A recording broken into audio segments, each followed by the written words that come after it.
Okay,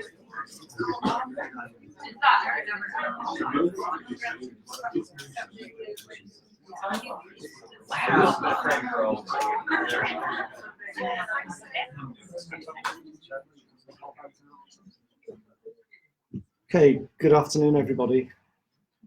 Thanks very much for coming. Really good turnout, and it's good to see people from a range of organisations beyond the university as well. So thank you all very much for coming along. And big thank you to Axel Klausmeier for coming over from Berlin. He's on a little bit of a tour in the UK, but I think this invitation was the catalyst for the tour. He didn't just happen to be here. He came to do this and then built a few things around it. Axel and I go back a few years, but it's more recent that he became the director of the Berlin Wall Foundation. I knew him before that. And tonight he's going to talk a little bit about his perspective on the Berlin Wall from that role that he now has as director of the foundation. And as part of that also, he'll be talking about the memorial for which he's responsible, but also a number of other sites in Berlin that the Berlin Wall Foundation now has responsibility for, or may have responsibility for in the near future. But it's a wide range of issues that Axel is going to talk about concerning the Berlin Wall, its interpretation, its presentation, and its use. Axel, over to you.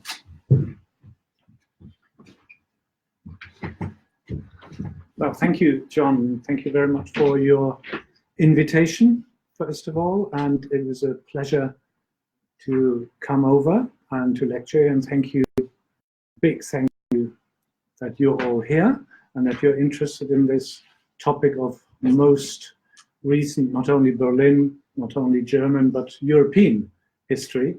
And I would like to sort of divide my talk into three bits. I'm using this ancient pointer. It's the Department of Archaeology, so I thought something appropriate to, and it works, you know, it's an aerial from VW. So, divided into three sections. First of all, I would just want to sort of recall and bring or give to you a very, very short and brief overview how the war was treated during the, well, especially the time after it was politically overcome. This is very brief. And then I would like to do two case studies of our current conservation approach, because I will talk about the challenge of treating the memorial, which is always the same. It's always the Berlin Wall, but it's different. The approach and the treatment is different at different sites in the city. And I will try to explain why, and I'm asking you what you think of it. Anyway, let's start. First of all, of course, we are now in the 30th year after the fall of the wall. You remember November 9th, 1989 as the decisive day, and I have to check here. And it's interesting that we will have a great number of celebrations ahead. You will be able to certainly watch on television a lot of things going on in autumn and in November. But it's interesting that only last year, after the war was kind of forgotten in the very beginning after 1989-90, last year there was a lot of fuss all of a sudden going on about, wow, we have found new remnants and traces of the wall. And I'll show you, and this was covered worldwide really, and funnily it even made it on the cover of the New York Times. So I'll show you one of these elements here. This is Hinterland Wall, and I will come back to it. And there was even a German Indiana Jones identified. The mail online, you can see here, is Indy. So he kept this bit here secret for a very long time. It was not identified as part of the wall, and all of a sudden, because he wanted to protect it and underestimated what was going on when he would inform the press about it. So he did, and all of a sudden, again, he made it onto the front cover of the New York Times, and he was then named or nicknamed Indiana Jones of Berlin Pankow. Pankow is the district.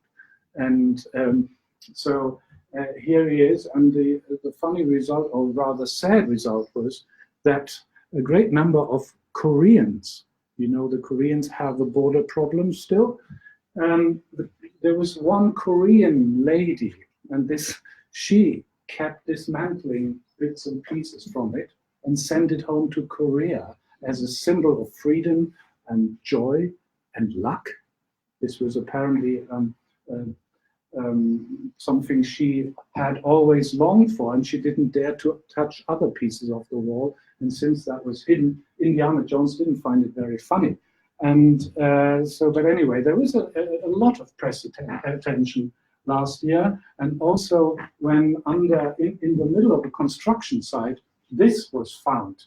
It is an anti-tank barrier in the middle of the city in the former death strip, which has now been rescued, and our foundation is now taking care of it. So you see these bits here, like these former anti-tank barriers cut off, and then they were covered underneath or in a park design, really, and all of a sudden they were unearthed again and found, and they will be brought back to the site when the construction of the new building there is over, because it will be now surrounding this finding here. Anyway, this is what I'm saying is there is vast attention, a worldwide interest in the remnants and traces of the wall, whereas in 1989 everyone wanted to get rid of the wall as quickly as possible, and the wall was destroyed. You see what we call a wall Pecker here, and it's more or less the same as it was done in Paris in 1789, just exactly 200 years earlier, when the Parisians destroyed their prison wall and their prison, the Bastille. This is what it looked like in the summer of 1990. The wall had to go. No one was really interested, at least not in Berlin, while there was a worldwide attention and the conviction and the thought the wall is important. It has to be kept, or at least bits and pieces, parts of it have to be kept, whereas the Berliners weren't too convinced and got rid of it as quickly as possible. But most of it. By the end of 1990, when the country was reunified, there were only 12 elements protected. 12 elements of the wall were listed, inscribed on the, so to speak, on the list of monuments of historic importance. And 10 years after, in 1999, for the first time, two researchers dealt with this topic. What happened to the wall? Where is the wall today? One of which was Polly Faversham, Lady Polly Faversham here of North Yorkshire. And she studied in this very building. And she became friends with Leo Schmidt, who then later on became my former boss, so the world is small. And in 1999, they produced this book, which was the first study on what happened to the wall during these last 10 years. From between 2001 and 2004, so just shortly after this book was launched, Leo and I, we could do a service for the survey for the city of Berlin, listing and documenting all remains of the wall, and we were surprised to find approximately 2,000 little bits and pieces that we listed alongside the inner Berlin border of 42 kilometers. So only on the border between West Berlin and East Berlin. So this is 42 kilometers. It was a marathon, so to speak, whereas around West Berlin, it was altogether 155, and this kilometers, this is like 100 miles. This is what we did later on. And so we found many sort of obscure bits and pieces in various sites that were part of the border system. So, and this is what we did then. And I'm showing you here a watchtower, and this is the footprint of a different watchtower from a different type. So these were things that we listed and or that we documented, and later on some of them were listed. So today we have approximately 30 elements that are inscribed in the heritage list. In 2006, finally, so nearly, well, more than 15, 16 years after the wall came down, the Berlin Senate developed, based on our documentation, based decentralized commemoration concept alongside the inner city wall in the very center. So the Reichstag and the Brandenburg Gate are here. This is the Reichstag, this is the Brandenburg Gate. And so this was a concept developed to protect and to link several sites of the wall in the very center. Right, this is 2006, and I'm now sort of, this is very brief, the first bit, how the wall was treated until then. The concept actually said that we have to link these approximate 25 sites in the center, and we have to develop at least one major memorial, and this is the Berlin Wall Memorial in Bernauer Straße, one of the key sites that has been rescued due to civic commitment between the years of 1989 and 2006. And in 2006, 7, 8, the Senate of Berlin gathered money, collected money to then, on the one hand, enlarge the memorial. We had the opportunity to enlarge the memorial alongside the street, the entire street. The street was of great importance during the Cold War, and for many reasons. And but until then, until 2006, 2008, no conservation work whatsoever was done on it. It was simply, until then, it was just important to make clear that this wall, that these physical remnants and traces of the icon of the Cold War are important and worth listing. And then when we started in 2009 as the Berlin Wall Foundation, and I became in 2009 the sort of founding director, we immediately established a scheme how to protect, how to preserve, conserve, and how to treat the wall in Bernauer Straße in the future.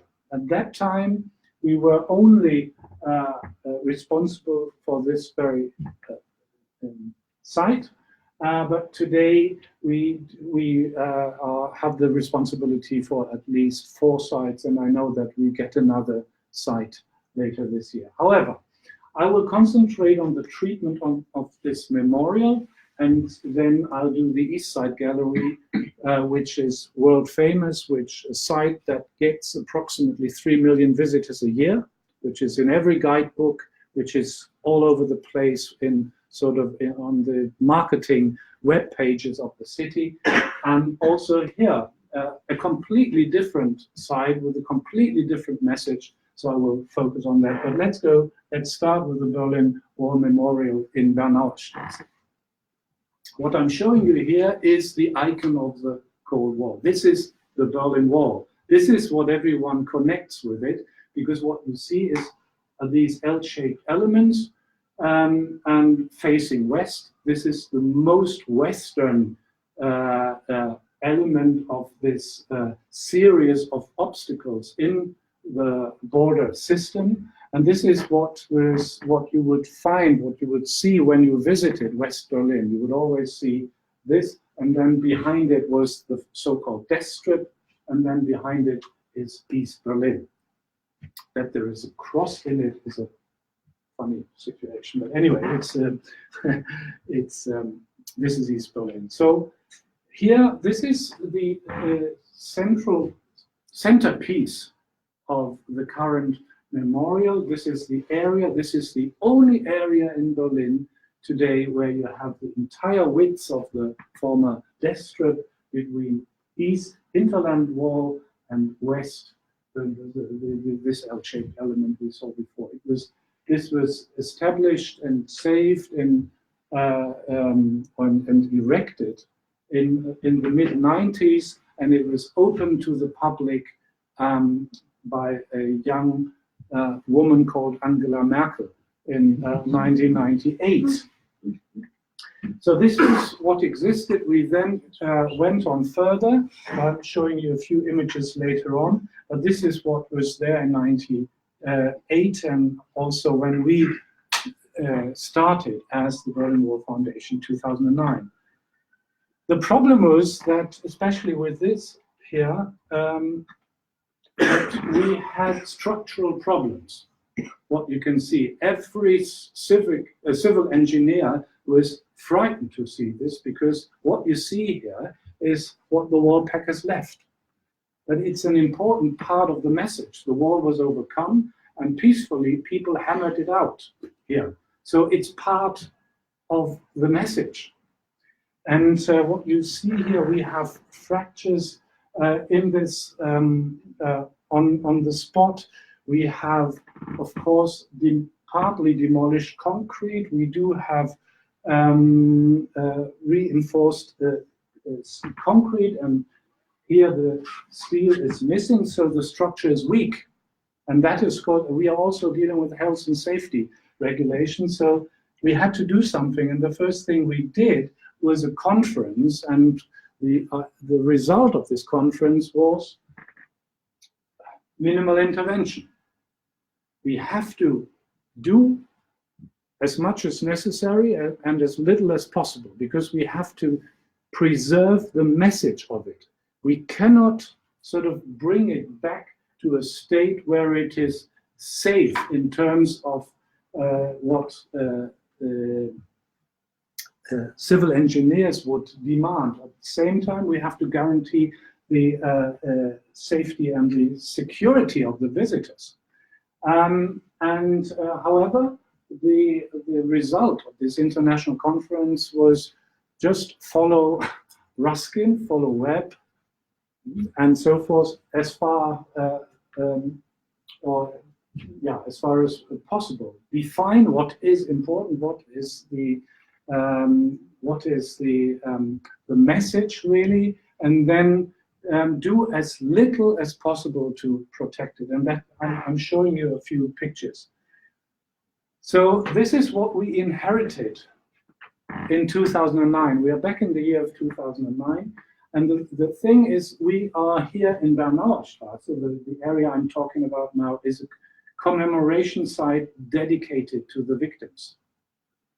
And the site, and every commemoration site, is completely and entirely and utterly dependent on the integrity and credibility of the authentic fabric. So this is the key message. We have to protect it as far as possible, as far as security and safety instructions allow. So, but what you see here, it's in a very poor, very dangerous situation. Pieces, slabs, concrete slabs could fall down. You could have problems here. It's not getting any better. So, for example, here there are gaps which, as soon as you start shaking it, it could collapse, could fall over. So how to treat it? And especially knowing that at the time we didn't have that many visitors, but today we have 1 million visitors a year. How to treat it? What is possible? Here it's getting worse. You can see that elements could fall over. And then, following the advice from this conference, we first got a management plan made. We published the results of the conference, and we also had this very strong advice, as I said, and I'll start repeating myself, as little as possible. And then we had several engineers coming in, and we developed a plan, and we had this minimal intervention. And this, even that here, looks very strong and too strong for the bits and pieces, but it has only very little contact with the actual structure. It's on the back side.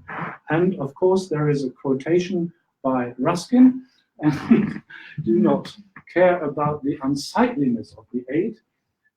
Better a crutch than a lost limb, and the unsightliness of the aid can clearly be seen on the right-hand side. This, I must admit, I'm always showing this because this is a major mistake. We could have done it in terms of design much, much better than this one. But it was, I'm sorry to say, that the method was correct, the design is awful. However, this is much better. This is as little as possible. This is what we did. So we did, and in other areas, we repaired in the best meaning of the term. We repaired, so what you see here, this is first generation wall in one of the archaeological windows we opened to the public, because in this area there were houses of the, let's say, turn of the century, 1900. Those houses stood in the middle of the all of a sudden, and then they were taken down to develop the border, to develop the district, and we found them in the ground. We sort of unearthed them and preserved them and treated them with great care. And so to show them, and they are now part of our exhibition. They got here, as you can see, an extra layer of bricks on top of it to make the whole thing secure and to preserve it. And in other areas here we have those foundations, and we tell the story here that the houses were destroyed for the war, that the houses, and that of course the people living in there were thrown out by force to develop the wall. So it has something to do, again, the integrity of the site, so the authenticity of the real substance surviving had to be kept as authentic as possible. And what we did here, here again, we finally found out there was a lot of research done whether this L-shaped element could be protected with as little intervention as possible. And what we did here was we tested it in a laboratory with other parts of the wall. So we let them stand in situ. We used other parts under sort of lab conditions. And the result was simply drill a few screws into the ground, have a small strip, a band, so to speak, and then this will do. It will not collapse. We tested everything, and even our colleagues, the civil engineers, were happy with what we did. In other parts, we retraced the structure. One of the key things was not to reconstruct it, but to retrace what was lost. And in this respect, we did this here. This is the result of an international architects competition. So we have the height of the original wall, and what the architects that won the competition did and suggest here is, well, what you see, an iron curtain. And the iron curtain here is made of cortine steel. It's a patterned steel, and so you do have the opportunity to go through. And so with this, you have the two messages of the wall. On the one hand, this is the message of November 9th. You can walk through. It's open.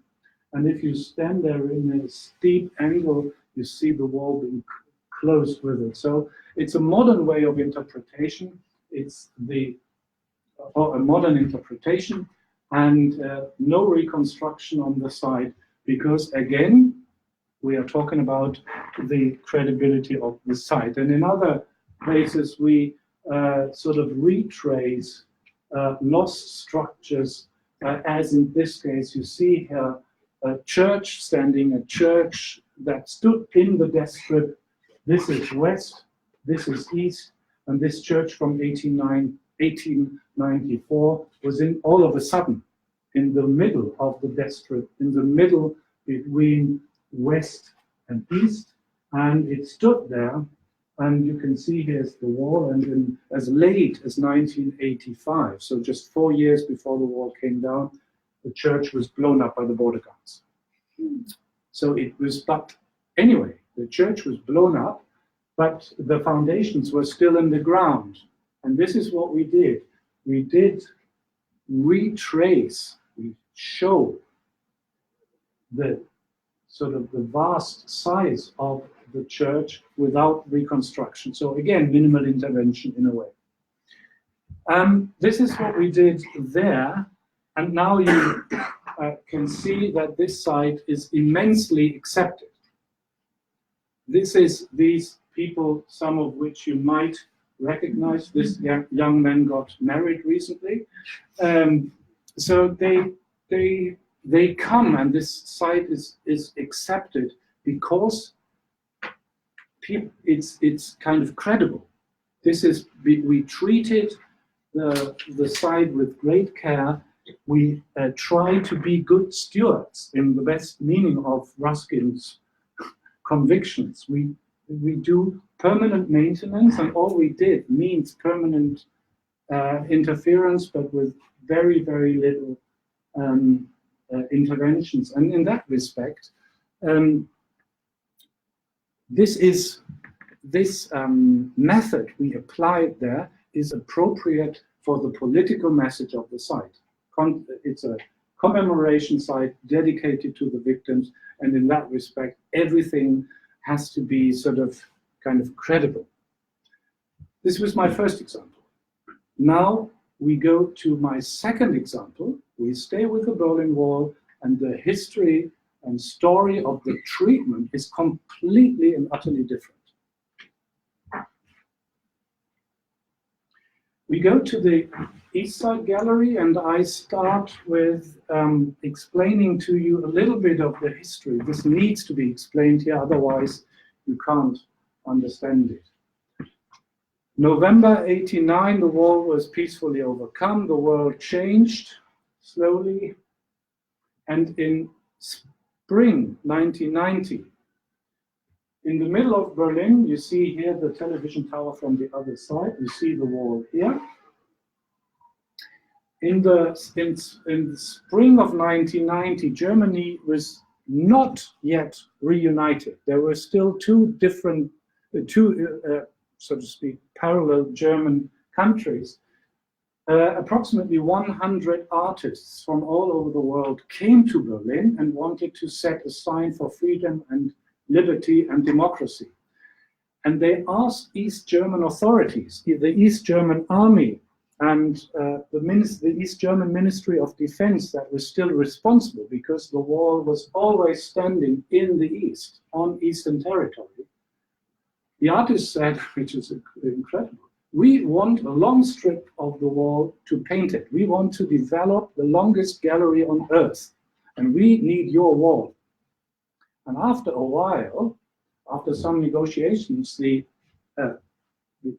highest colonels, officers, and the Minister of Defense gave away this very long strip in the very center of Berlin, 1.5 kilometers long, and approximately, or exact, no, I know that, 118 pictures were painted on this very long strip, which was a very special area because it is unique in its design because as the wall, I'm now talking about the wall, because only here, these L-shaped elements of the wall were used eastwards. Usually, you have these elements only on the western side, facing west. Only here, this is the exception to the rule, if you like. Here, they are used on the eastern side. Why is that? Very simple, because when all the state visitors flew into East Berlin and East Germany, they landed at Schönefeld Airport, and they were taken into the city center. And the only bit and the only sort of strip when they were taken into the city, into the capital of East Germany, the only bit of wall they saw was this. And the East German authorities wanted this to look good. So they used these elements.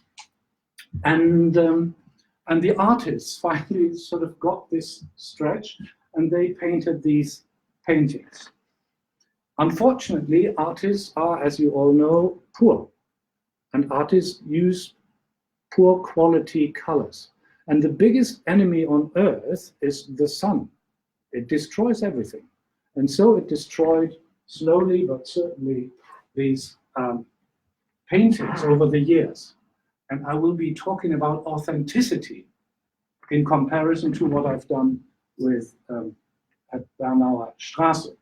So here is the artist Birgit Kinder painting her Trabi. Here's the model. Painting the Trabi on the wall in 1990. So this is the original thing. 1990, first version, so to speak. This is Berlin. This is the East Side Gallery today. And it's more or less, and I will come back to this, it's a background for selfies. 3 million visitors a year, no touristic infrastructure whatsoever. And this is what my foundation, what we inherited last November, how to continue with it. And I'm showing you this. So between 1990, and you see very fresh colors here, and this group of young women, I don't know where they are from, but you can photograph this 1,000 times a day. So a little bit of history, because it does say us some, or tell us something about the treatment. Here you have the strip of the East Side Gallery. This is the former death strip.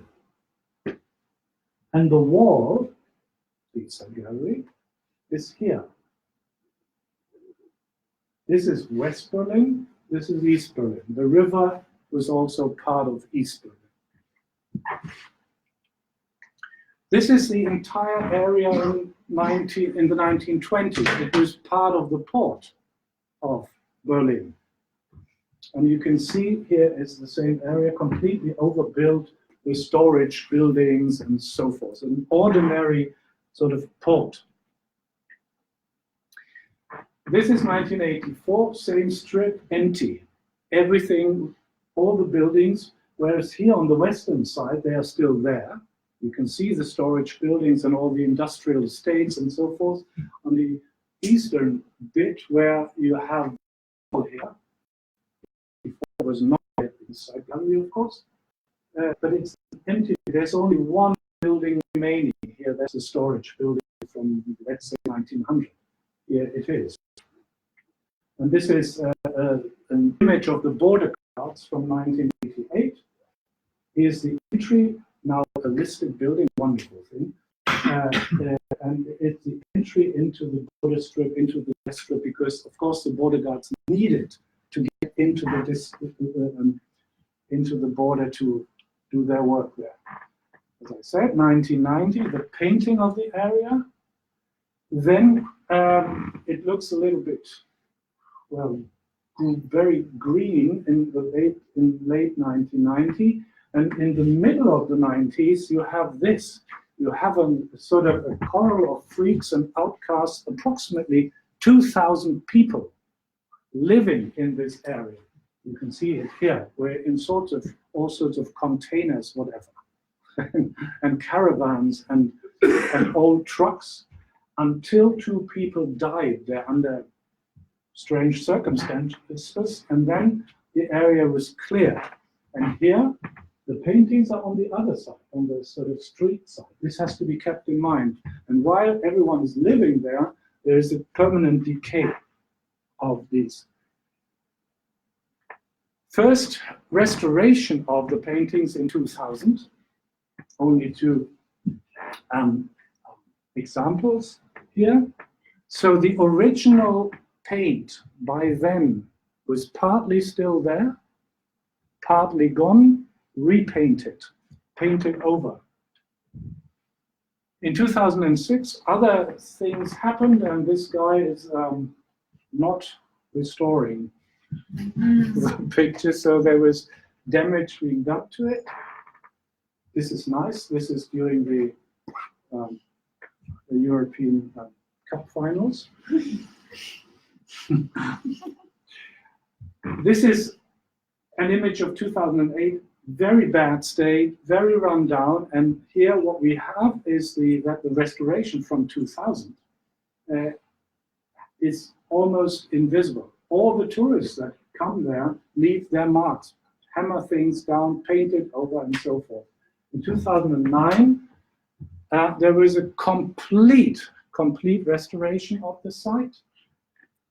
It looked like this, and it was partly resurfaced and then repainted, and the still surviving or artists that were still alive were invited to repaint their original paintings.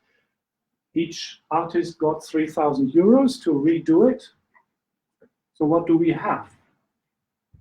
Something completely new, completely repainted on partly completely resurfaced L-shaped elements of the wall. So what is authentic? There's only one single image remaining that has the original color scheme of 1990. That is this one, and the closer you get to it, it looks like that. Even in 2009, it was not restored and it was that bad. However, it has survived until to the present day. Birgit Kinder, whom I mentioned earlier, is an interesting character, and she has invented 4 versions of her Trabi. So she constantly works on the Trabi. Sometimes she changes the number plate, only little details, which is fun in a way, of course. But the problem for me now, being kind of the owner, being responsible for all of this thing is listed. And the German law says every alteration has to be sort of announced prior to work is being done to it. So Frau Kinder doesn't care. She says, it's my work, I do whatever I like to it. So only sort of a level of a layer of this here. And also there is the wonderful Jim Avignon, an American artist, a pop artist. And these are the various versions of always the same image. Jim Avignon doesn't care. He, in 2013, came with his students. He's a professor at a university. And he came with his students, and overnight, in 2 nights, he painted a completely new image, which is fun. I mean, and he sort of adjusted it to current standard, or to the ever-changing neighborhood. So again, what is authentic? What is what we call the Denkmal? What is the historic monument? Is it a historic monument? Is it only street art? Is it, and do we have to protect it as it is? Is this now what we have inherited? Or perhaps Jim Avignon wakes up tomorrow morning and goes back to this one. I don't know. But is he allowed to do so? And what are we, in which position are we as the foundation that is now responsible for it? What would you advise me to do? And here is a sort of a close-up of, he simply says, and he gives, I mean, it's a wonderful painting, he gives, pays great attention to details. This is the nearby so-called Oberbaumbrücke, it's in this, but what he's going on about is with these dollars and so forth, that the entire neighborhood is, of course, under severe pressure. It's changing ever so fast. And from a very, very poor alternative neighborhood, it's now a sort of area where money counts only. Yeah, and then we have a few bits and pieces where we have completely different states of maintenance. Here, the image has been repainted. Of course, it has a graffiti cover and protection on it. And here is another picture of which apparently this is privately owned, because there are still 3 or 4 smaller strips privately owned on private ground, and the owners don't care. So this is what can be found everywhere. And here is a famous Thierry Noir, and a French artist who did it. And then, but you can see current comments on it. Well, I'm not reading it out. So yes, I mean, this is something. I mean, it is very debatable, but it's in the middle of the city, and people can leave their comments, their message. But are they allowed to? They are certainly not allowed to by law, but they do. And this is open to the public 24 hours a day. This is the ordinary. This is everyday life. This is what it looks like. As I said, 3 million visitors a year. And now we have got this. And this is perhaps the most famous image, the kiss with Honecker and Brezhnev. And it's sort of being reinterpreted 1,000 times every day. So this is one more image. So in Bernauer Straße, I pointed out, or for Bernauer Straße, we are talking about the importance of the materiality. This is difficult. Materiality is very important in Bernauer Straße because there is a political message coming with it. Here, materiality is apparently not important. People go there because it's the East Side Gallery. It's in every guidebook, it's very well known. You have these icons here, or here, for example, an image by a picture, a painting by Kani Alavi, where people going through the wall, and the wall is open. And so painted, this is the 3rd version of it. People don't care about the real thing, so to speak, but the wall yet is still an icon of the Cold War, and it's a symbol of the division of the world, not only of Berlin, and it is certainly a site of hope, a site of freedom. It does tell us a lot about current walls in the world. It does tell us a lot about what walls mean today, and Berlin is, or considers itself, the city of freedom and liberty. This is where freedom was made possible, where a dictatorship was overcome peacefully. In Bernauer Straße, we concentrate on the story of the victims, but also, of course, we explain that the war was overcome peacefully. And therefore, we need the fabric and the authenticity of it. Here, the story is different. It's the same wall, if you like. But, and people go there, they don't care about the materiality, but they go there to East Side Gallery because it's fashionable, because one does so. You have to go there because it's, if you come to Berlin, you have to see the East Side Gallery. The importance, in a way, is kind of made up. It becomes important because people go there. It's not important because the fabric is so unique, but because people go there. And this leads me to my last image, which is identical. The same fact, the same thing. The original crossing is long gone. But people go to Abbey Road and to the crossing because the Beatles did it. And it's the front cover of the famous album. and also, I mean, as I explained earlier, the East Side Gallery is listed and should not be changed. By saying here, the crossing is listed, but it is not the crossing which was crossed by the Beatles, because it is now further down the street. It has nothing to do with the original, and even, of course, I mean, this is only a detail, but conservation, and we are sort of very interested in materiality. This is not the same paint, but it's all about the meaning. It's about, this is why, this is wonderful. It's completely packed. And even people dress up like John, Paul, George, and Ringo to go there.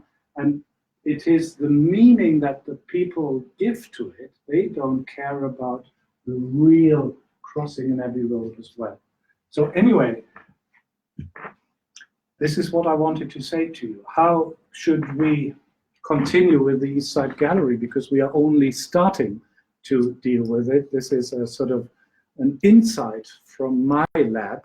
This is something I'm dealing with or have to deal with every day, because there are great expectations from the city of Berlin and from politics, because we all, or the politics and also the city administration and the tourist board expects us to do something to it. But what can we do? Thank you very much.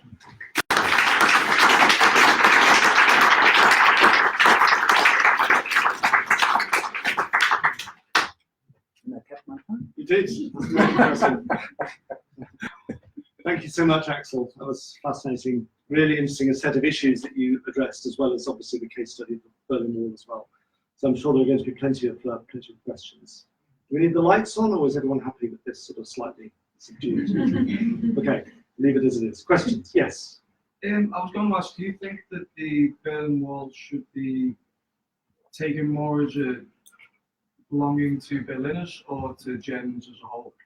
And also with regards to the Eastern Gallery, don't you think that when walls are built, there's a certain authoritarianism that goes with that, and that by telling artists what they can put on a public space, you risk going back to those authoritarian ideals when the wall was first built? Well, first of all, I believe the Berlin Wall belongs to the world. It was destroyed, and you could easily say and tell that it was the Berliners at the time that wanted to get rid of it, because it was the Berliners that suffered from it. It was that they went through division, pain, death. It was fear. It was, this thing was fear. And it was manned by at least 12,000 border guards at any given time. Only in Berlin. We're not talking about the inner German border. So in that respect, we've always been describing it as difficult heritage, as painful heritage, and this explains why the Berliners wanted to get rid of it. Whereas in those discussions, the rest of the world always said, well, you have to keep a little bit as sort of a reminder, a physical reminder that this is important. And now today, even in Berlin, we have this incredible figure. 60% or more than 60% of the current Berliners did not live with the wall. So they don't have any sort of personal memories of it. They might have, as I have. I was brought up in the British sector, but I did not live in Berlin with the wall. I visited, but you know, and there are many people like me who have now later moved to Berlin, but they didn't experience the wall in the city and didn't have to live with it. So that was certainly one of the reasons. But internationally, it was clear this is of international importance. And one of our colleagues, he's constantly pushing us. He's American. He's constantly pushing us to put it on the World Heritage List. And he said, it's a no-brainer. Just, you know, just write an application. It goes straight through. But the problem is that in our country that it's sort of going back and going down to all these applications for the UNESCO Heritage List is, of course, a regional thing before it gets on the national level. And so the Berlin authorities are not supporting it because Berlin already has 4 World Heritage sites. So this all sort of comes together. It's difficult. But as to your second point, I see that. And I question myself, do I have to be very strict with these people, with all the visitors from all over the world? Apparently the wall, the East Side Gallery, means something to them. They want to see it, and we are all very good tourists. If we are in Paris, we have to see the Eiffel Tower, usually, at least at the first time. So we go there, and it's the same here. And if we restrict it, if we restrict, for example, individual graffiti on it, we will not have more friends, to put it in a diplomatic way. And especially, and shall we go back to one, this is one of the key things we are currently discussing.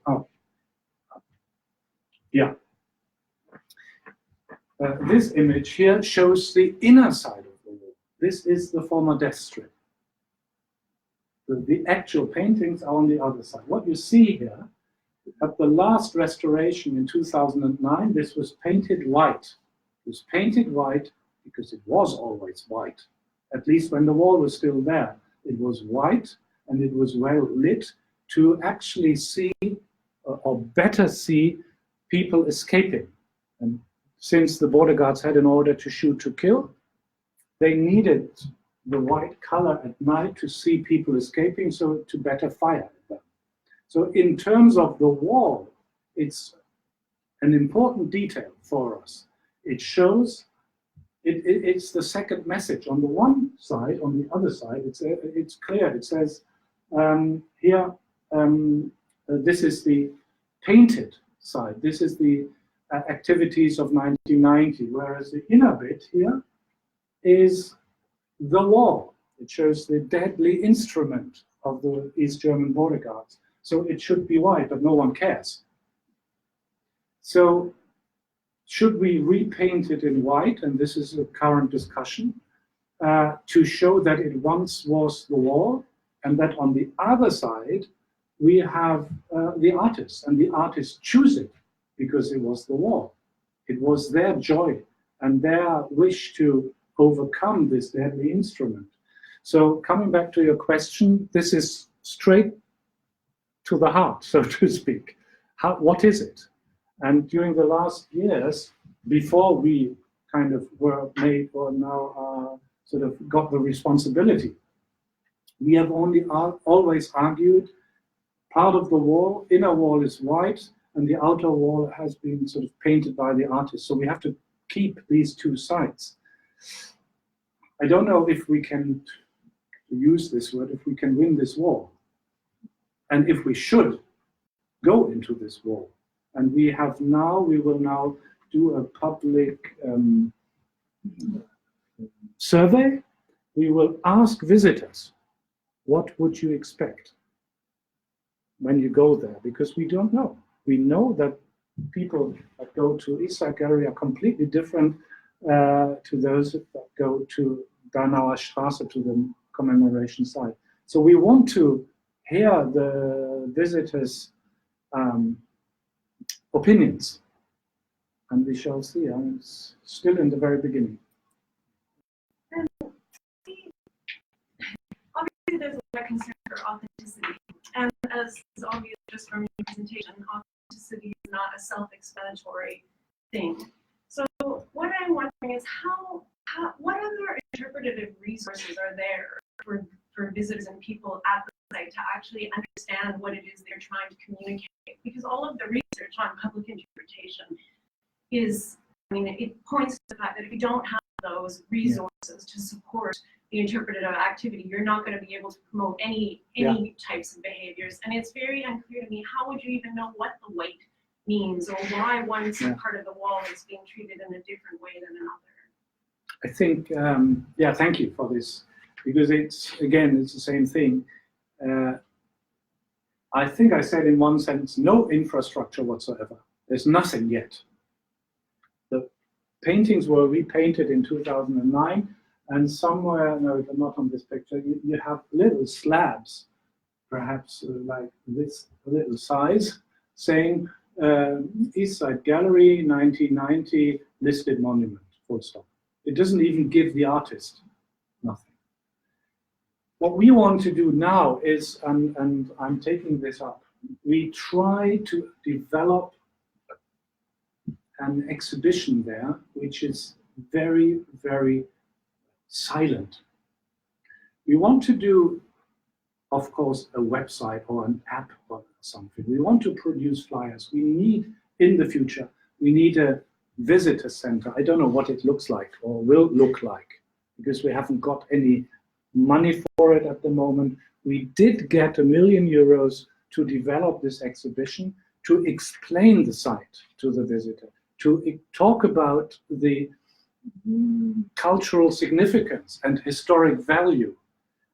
We want to concentrate on these two stories: paintings, artists, 1990, and second, the wall, deadly site, because what I haven't mentioned at all so far is that along this site, at least 10 people died while trying to escape. But this is not the key message here. The key message is sort of focused on the paintings and the artists and the artist's intervention in 1990. Otherwise, it wouldn't be there.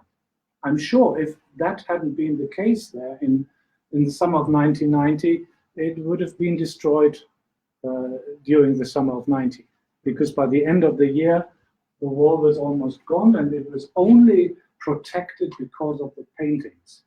This is a vital part of its history.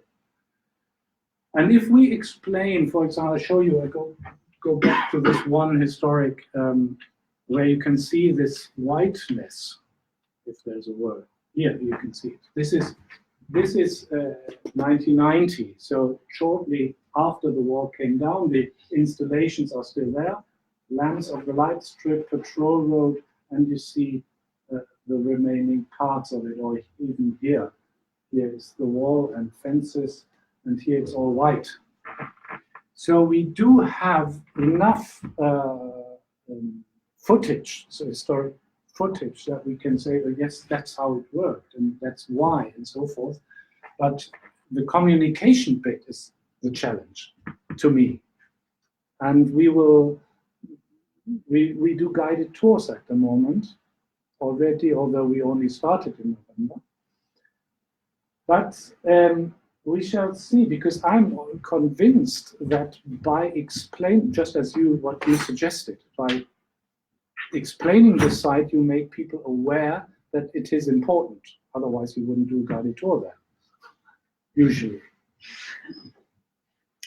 So you're talking about the significance, and then but I'm not exactly convinced that we will reach all those graffiti artists that are working here hard overnight.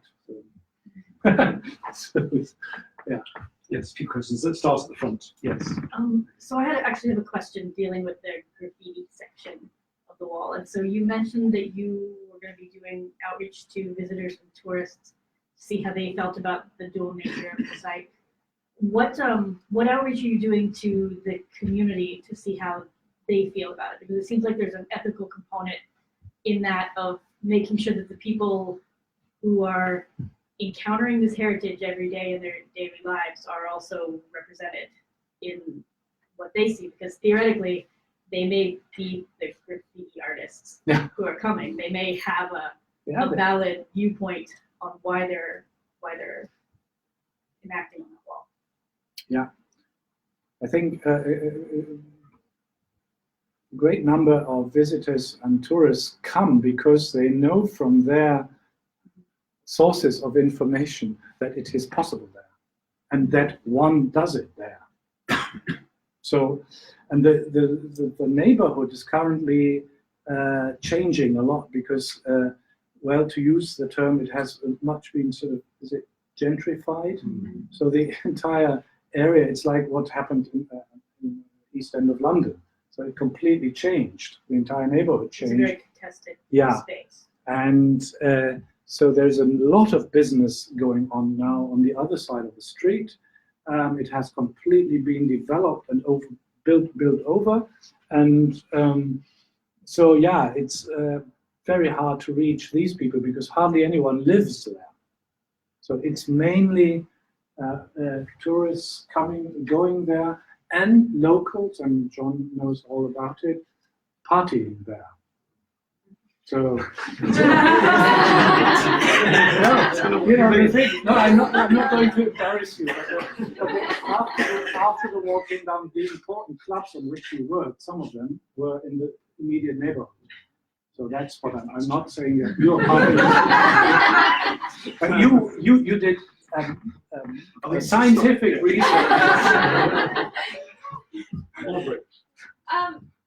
When I visited Berlin, one of the things I was interested in learning was not only that there was a Berlin Wall, but there was also a boundary in the subways as well. Is that part of what you are managing as well? And if so, how does it tie into some?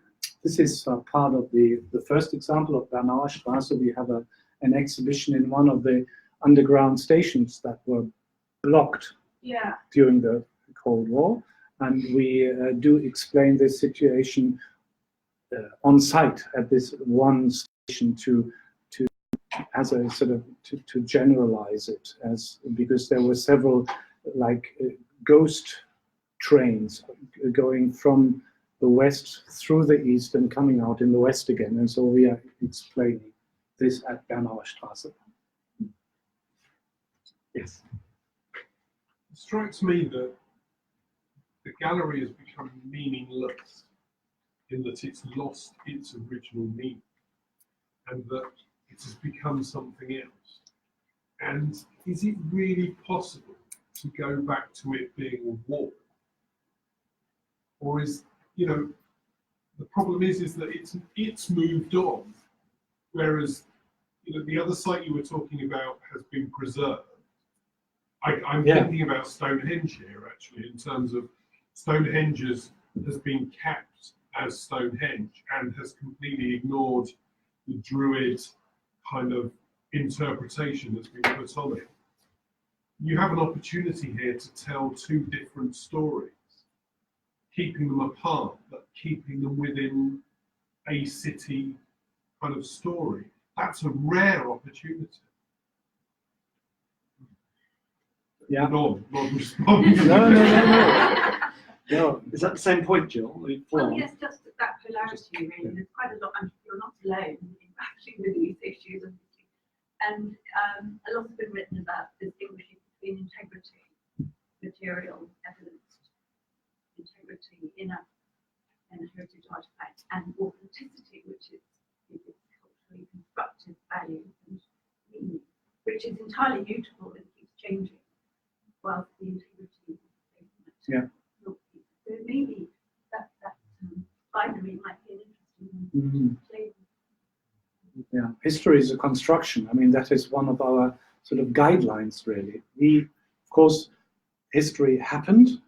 Certain things happened. Yes, the war was there, it happened, but what do we make of it? How do we approach it? And with the war, for example, there are at least two views on the war, East and West. At least two. There are many, many others. And now we are, I believe, in the amidst a process where it is developing, because East and West are somehow disappearing. Unfortunately, a lot of it is coming back now, with treaties being sort of, thrown into the bin and so forth. So it's a lot of things are changing currently and developing, and it's I'm open for any suggestions to how to continue with it. This is why I choose this. I could have spoken about some other sides, but this is what sort of makes me sleepless nights at the moment. I'm an artist, so I'm sort of from an artist's point of view, I think, because I saw that in, I think, 2014, and I went along with sort of the outer strip. I think I saw the inside too, and at the time I thought you were actually allowed to graffiti, and actually I kind of let that go. Yeah, nobody tells you. No, but the guidebooks do. It's how you can go graffiti. And so in that case, I thought actually it was kind of cool, because to some degree that part of the wall is, to me, about graffitiing. It's like I think it's kind of a good thing that's, you have this inside that kind of, it seems like okay to kind of do it. It's maybe sanitized, kids workshops on how to graffiti and stuff. But it's kind of a fun space, and that's that versus say the other site that you managed, where it is very clearly sort of historical. But on the sort of the part that is sort of painted, like these paintings, when I went, I had no idea they were done in this sort of, the one moment you're talking about. And I think from to me, it kind of seems like the kind of thing where, especially when certain sections get too degraded, it seems like rather than maybe just getting the old artist who's, if they're still alive, as you say, to come back and kind of repaint the same thing, to kind of open them up to, say well-known artists, or to put open calls out so that people say, okay, here's your canvas, and you sort of keep the wall kind of going like it's sort of fresh kind of thing. So I think you probably get a lot more attention, certainly if you launch a new artwork, get a sort of famous sort of mural artist or something like that to come in and do a section. But you also then just get people actually coming by, and it won't just start to feel really archaic. Because when I did it, when I sort of saw it, they were starting to look kind of grubby. And if you just let people paint, you're just going to get a bunch of graffiti, it's like tags and stuff, and it won't be that interesting. And you'll still get that, but I think if you just kind of keep it fresh, it will sustain it and become something kind of new, so keep it going. The challenge are the artists themselves, because there is an artist association, and they want to, especially around, for example, him and others, they want to keep it as it is, of course, because, to be honest, and this is only fair, they're making a lot of money with it. They're selling these they are on cups and everything, and now Kanya Lavi, the other one, is here, the one top left, he has now has just signed a big contract in Korea, only because of this. So he's always referring back to his first work. Many artists are there, and and some of the artists, there were, as I said, 105 or so. And then the thing is, approximately 70 of them are organized in this one association, and they kind of benefit from it because the association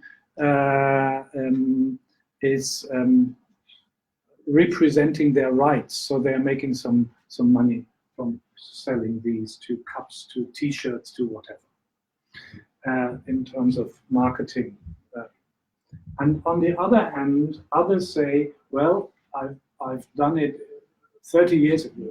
Next year is 30 years. I've done it 30 years ago. I don't care. It was never intended to stay that long. Let others come, just what you said. It's a very strong argument in this group of artists. So some really, and I've seen this, and I had to be present, some hate each other in public. It's quite interesting. It's the problem with copyright. Yeah. You should have got them to sign their copyright.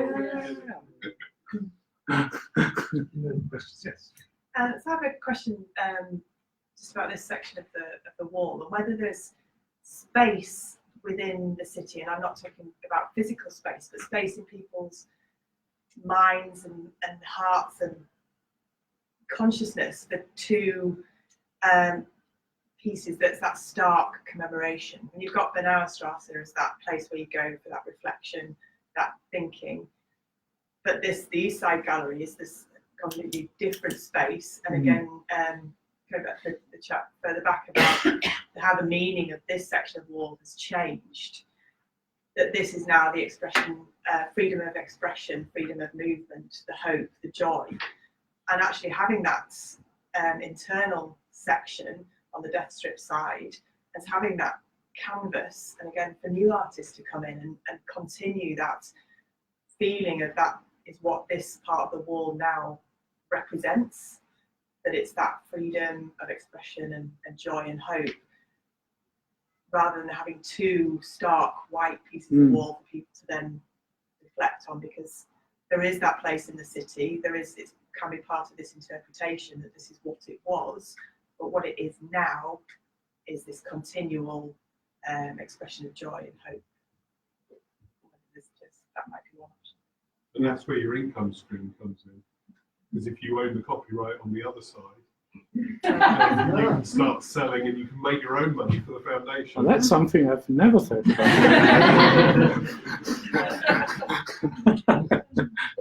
Yeah, no, it's true. I mean, I'm really curious sort of to which this leads us, because we might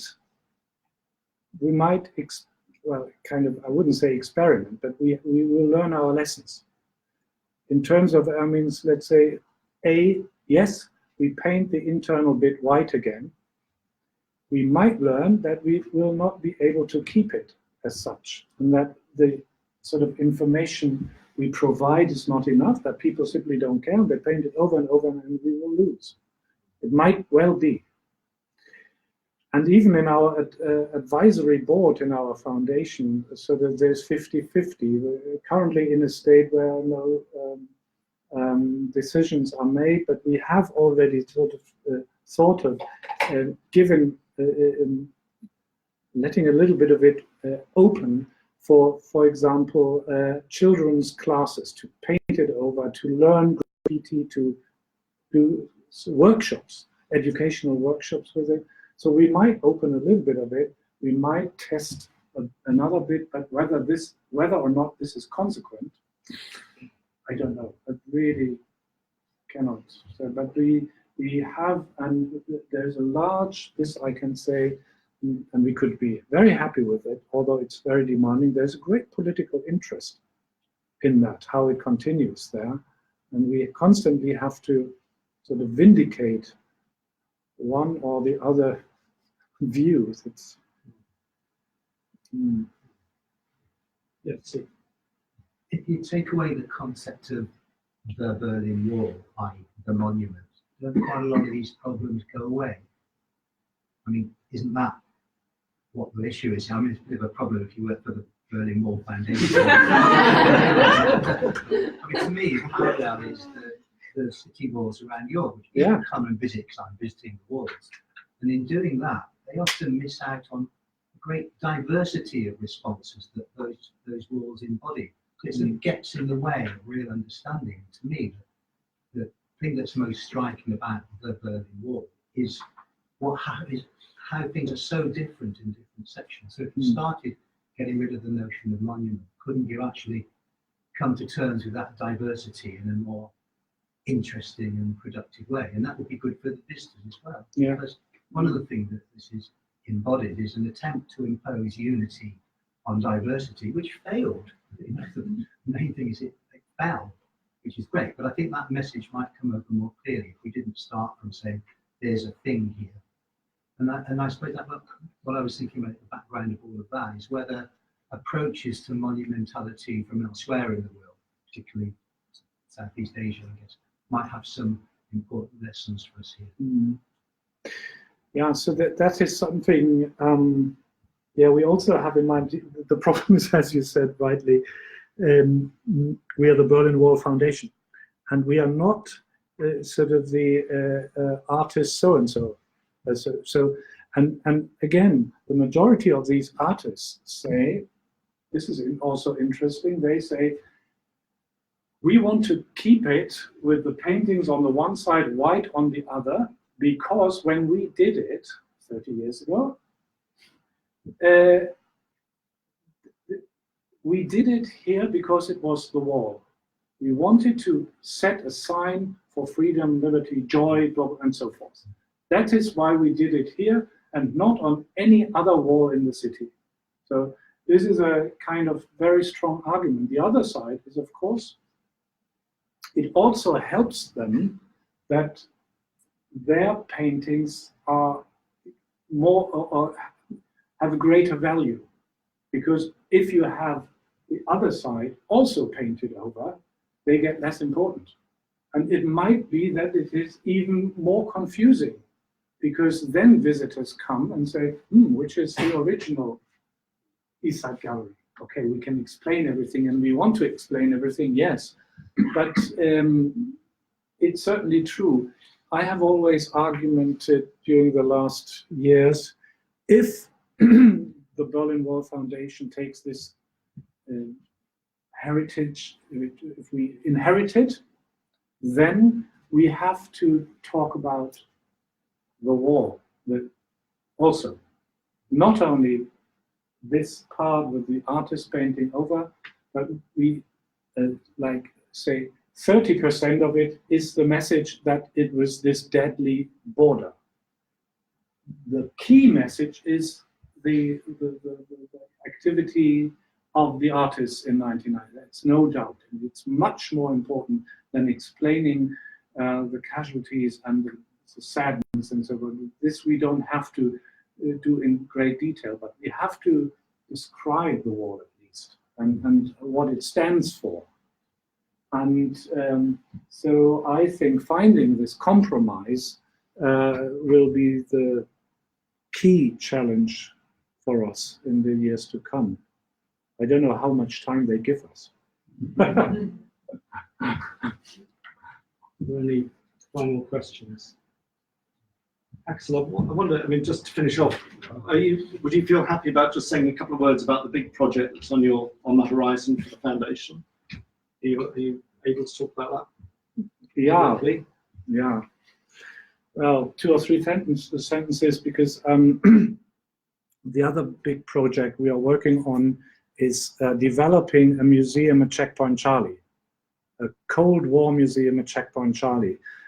Those of you who have been to Berlin know that there is a museum at Checkpoint Charlie, which is privately run, but we do not have on this planet a museum that is contextualizing the entire history of the Cold War.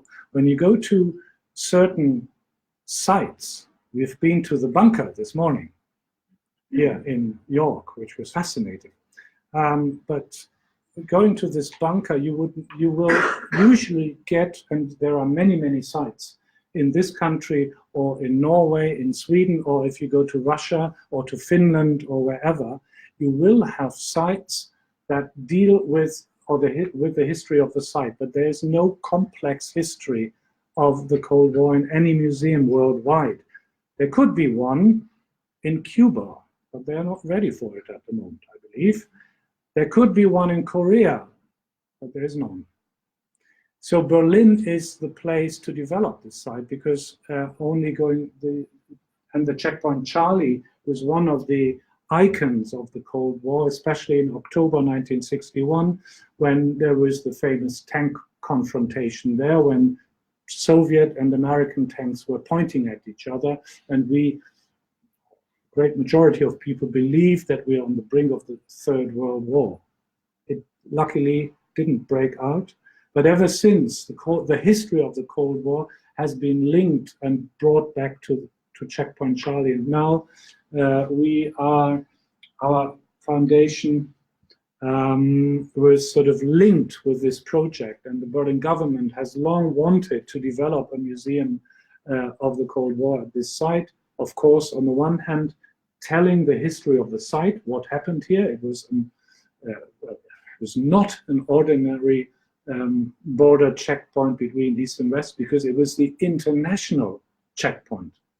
So it was not a checkpoint for Berliners, but it was for the Allies, Western Allies, and of course the Soviets sort of crossing to and fro. So it had, from the very beginning, from 1961, this international dimension.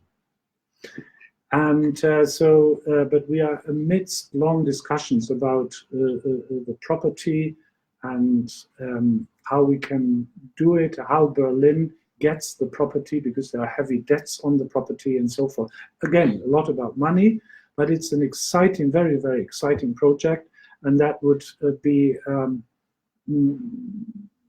add yet another layer to our history and would give much more context, and it would put the wall, and this is what the first question was about, would put the wall into an international, a worldwide context to explain the history of the Cold War at an, back to authentic, at an authentic site where nothing is left. That we have last year, there were 3 or so firewalls listed. But the rest, and these firewalls once framed the big checkpoint in the middle of the city, and there is emptiness in the middle. So can one list emptiness? Fascinating question. On which to end. Perfect. Axel, thank you so much for that.